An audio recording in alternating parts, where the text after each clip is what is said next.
Okay, Sarah Donovan is with us. Sarah, you were listening to Tommy Walsh saying this was the best game he has watched in the flesh. Obviously, he's been part of some games himself, which would stand comparison with the Munster hurling final, but not far off it. I agree with them. It was an incredible spectacle from the get-go.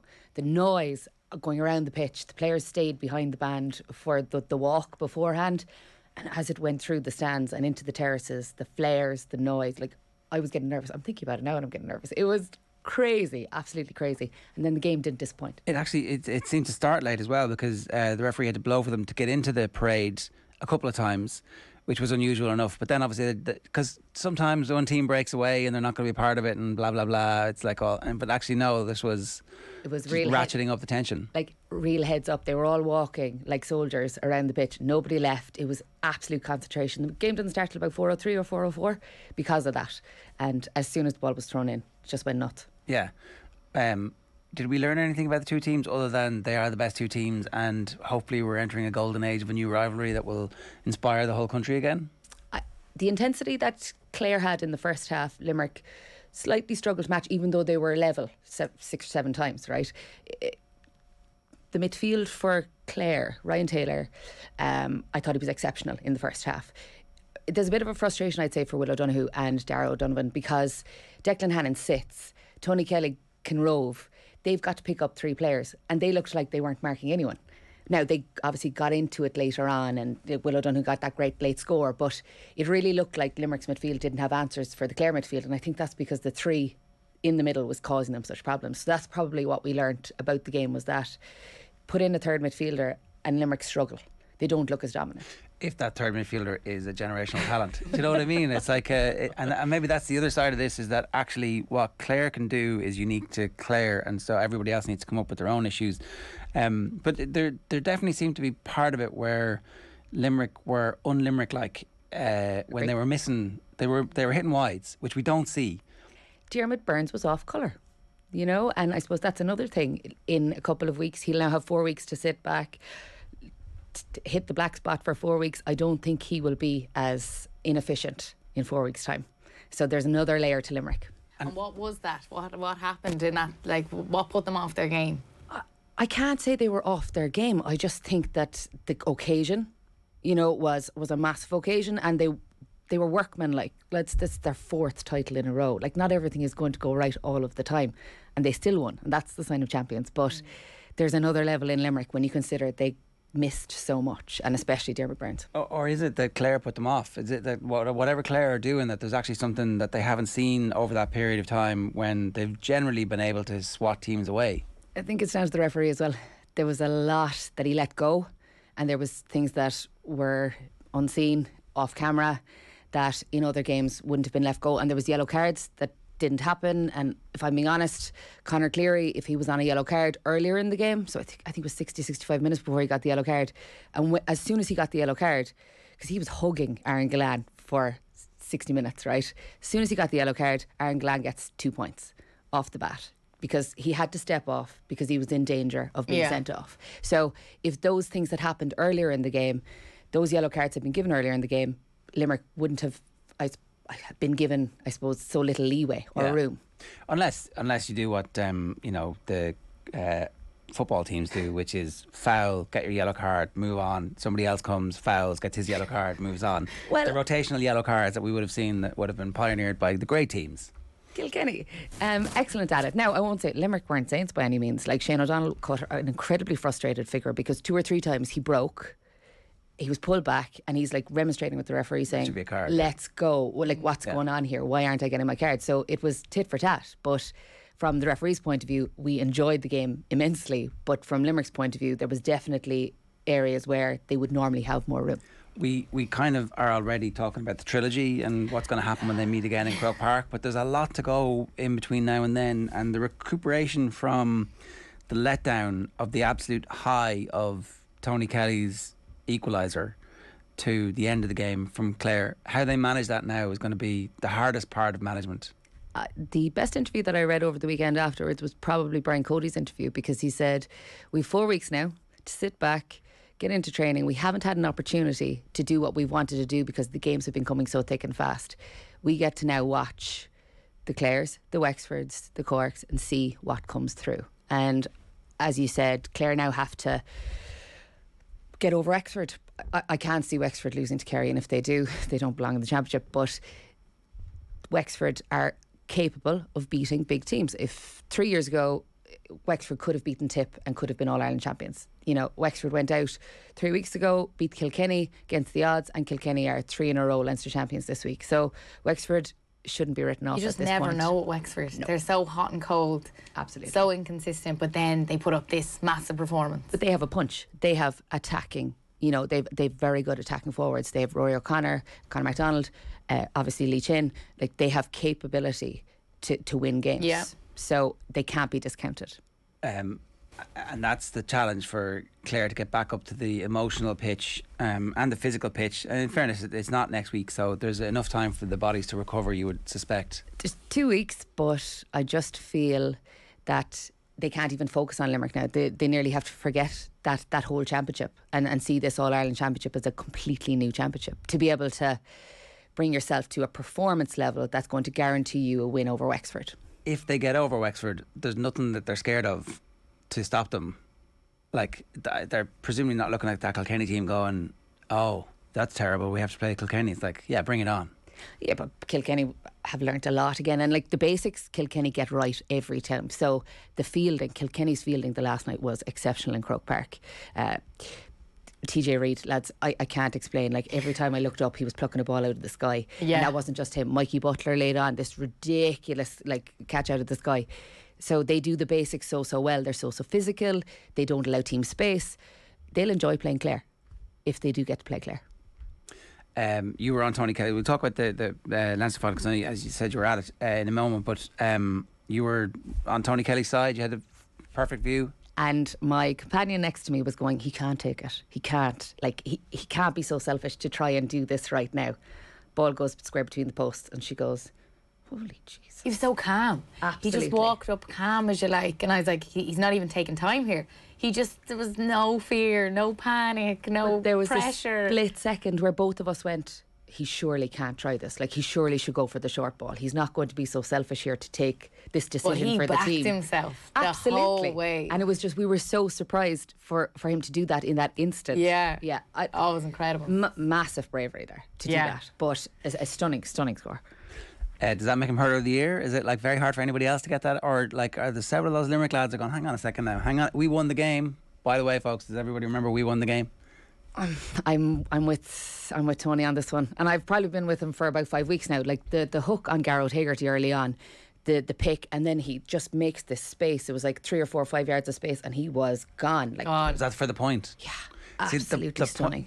The sideline is getting rightly all of the praise, but that point is kind of Michael Donlan-esque. Yeah. It's at that It level. was one of the best scores we've seen this year. And this is what I'm saying about the frustration that he's caused Will O'Donoghue and Darragh O'Donovan, because you can't mark him or pick him up because his intensity is incredible. So The other X factor in all this is, and the point you're making about the midfield being a little bit overrun, is that they don't have Cian Lynch in there at the moment, who's being their third body, who's coming in and causing the same difficulties for the opposition. So if they do meet again, it's going to be a different Limerick team. yeah, like Cathal O'Neill scored 2 points, but he doesn't have that same, I suppose, he's not as much of a distraction as Cian Lynch is, because Cian and tonally are cut from the same cloth. So you're right, there is another level to Limerick, and that's why, as excited as we can be right now about opposition, We're just thinking about him coming back in. and what Peter he Casey can as do. well. Yeah, And yeah. Peter Casey, yeah, absolutely. So on the other side of the draw, what have you seen at this point from Galway? Let's talk about the Leinster hurling final, because Galway were many people's favourites for that game on the basis of what had happened and the fact that they were coming force and how flaky Kilkenny were at home against Wexford. To be honest, I kind of wrote the Wexford game off because, like, barring a miraculous series of results, they were clearly already through. Like, I know everybody says there was an opportunity, but there wasn't really. Like, Dublin had done nothing all year to suggest that they were going to be able to recover. So Champions don't lose games like the Wexford game, and that's why I suppose we were saying that Kilkenny were so flaky, but I genuinely thought Galway had more in them. I was so disappointed with Galway, and my frustration, and Henry Shefflin's frustration, they panned to him a lot on the sideline. Like, they were looking for lots of reaction. So we got a lot of Henry on the big screen in Croke Park. The frustration on his face for the majority of the game and the exasperation. If I was a player in the middle of that field looking out at him, I'd be nervous. And I felt that Galway played like nervous kittens for 60, 70 minutes, you know? And I wonder, does Henry Shefflin's demeanour on the sideline need to change? Because if he looks stressed and panicked, then that's going to play onto the field. So certainly for the Galway, potentially the Cork game, right? Because my worst fear has come true, and a very sad and sorry Galway are now going to be potentially playing Cork in 2 weeks' time with a point to prove. And are Cork going to be ready for Galway? That's, I suppose, the thing that's coming down the track for Cork. But I certainly think Henry Shefflin needs possibly to tape it down on the sideline, because that's what he said after the game, that the most disappointing part of it all was that they just didn't perform whatsoever, you know. And I think walking away from a pitch knowing we just didn't even show up, no, you know, punch. not at all. Yeah.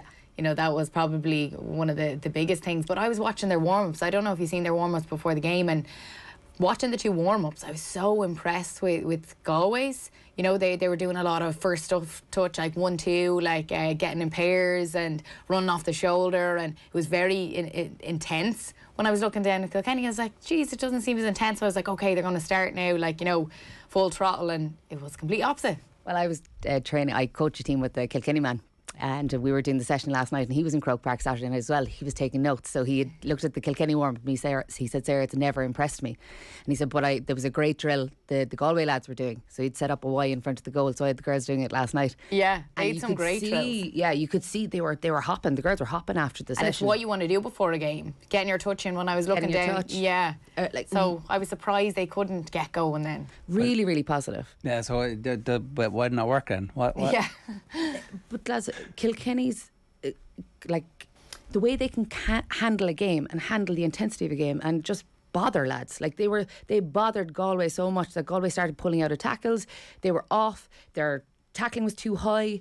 It was quite stop-start. It was a poor game in terms of the amount of frees. Like TJ Reid scored 12 points from frees. Yeah. But outside of that, Kilkenny did the basics well, and Galway didn't. So a lot didn't go Galway's way as well. But you make your own luck. Like, the game's refereed differently? The game was refereed poorly, to my mind. Like, because there was an opportunity to allow some things go, and he was so on the money. I wasn't two minds about that. Like, 'cause your point about Galan, right? Like, is Galan being wrestled illegally for 50 minutes, 55 minutes actually good for the game? Or, do you know what I mean? But the umpires are responsible for Galan's position, right? But things that happen out in the middle of the pitch, where a lad takes too many steps, or he's perceived to be too strong in a tackle, you can allow that stuff go. But allowing a lad to be wrestled for 60 minutes, that's the umpire's job. To and call here's the the thing: if the referee had blown for all of that, then Galan would have had 12 points from frees, and we would have said he had a great game. Do you know, like, and maybe that stops the next game. I don't know. But how long does Conor Cleary get? Conor Cleary got too long. If there's a consistency between the two occasions, then maybe the match on Saturday looks completely different, and maybe the result's the same. I don't know. I just, it's so hard to know what the right thing to do here is. How do you condition players to expect not to foul, or you'll get punished for fouling? So I think that Saturday's game was absent a few goals, right? And that it would have definitely changed the makeup of the game. And I suppose as it got, it was dour, right? The referee didn't help it, but I agree with you. Like, players are, it's hard to know where to draw the line. Well, is it going to be completely different now that we're in the All-Ireland series and they're like, sure, look, all that stuff is over, new set of rules, lads, have at it? Which is basically what happens, right? I'd love to say that the game on Saturday night could have been a better game if there was a better flow to it, but I don't know if Galway were ready for it mentally, right? So I think that the Clare and Limerick game was always going to be a better spectacle, but Keenan added to it. But coming away from the Galway Kilkenny game, a lot of people were saying to each other, going down for the interviews, just never got going. Stop, start. But those three early chances that Owen Murphy, obviously saved. I think true. Like, the game before it had 9 goals, 55 points, right? It was a rip-roaring affair. It was too loose, and that's why I would say Cork, when they go to Antrim on Saturday, need to get their work done in the first half, get in and get out. That's a 10-hour round trip. to Antrim for Cork, and then they have to go out the following week and play Galway. Not fly up, no. Where would they land? There's 2 airports in Belfast. So are they going to do a private jet?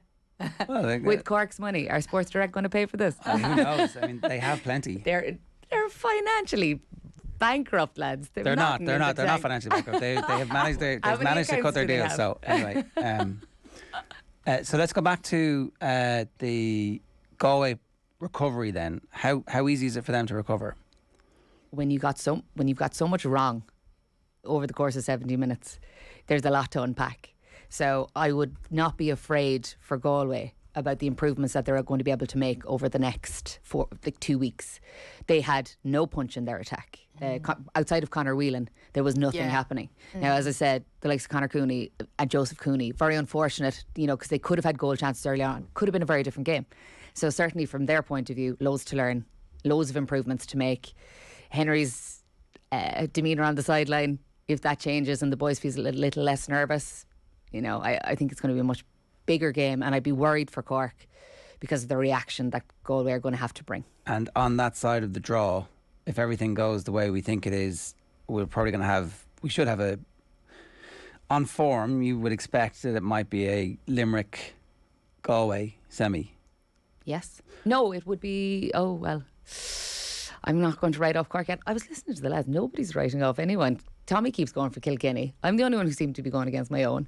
But I just can't discount this Galway team. So yeah, you're right. And if that happens, is there, because they'll be massive underdogs at that point, but we've always thought that they had the physicality to match. I don't know if they still do, but without Joe Canning, I don't know if Galway's attack is as potent as it was in 2017, 2018, 2019 when they were actual contenders against Limerick.